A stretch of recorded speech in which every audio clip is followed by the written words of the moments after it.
Ang sulok yung isang sisi. Kasi siyam sila. Kaya alam ko itlog nito 11. Kaya kulang ng isa.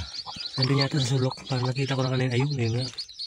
Ang sulok. Dapat gumawi siya dito banda. Ayun. Ayun na sila, mga kahanap buhay. Oh.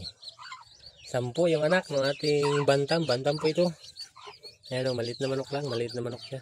Yung asawa niya, narito po. Ayun pa nga siya. Ayan pa po. Yan. Hingi po ako ng pagkain. Bigas ha, pakainin ko. Yan po yung asawa niya.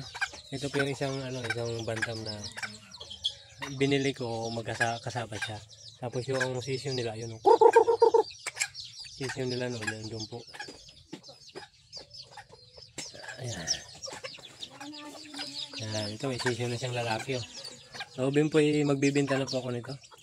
Kaya dumadami na po sila. May pisa na naman po yun siyam.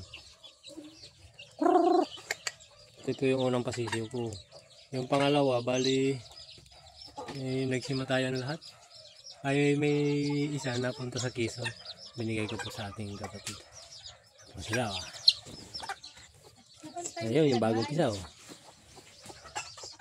Kaya siyam po yung ano niya, anak. Salamat po sa Diyos, sa biyaya.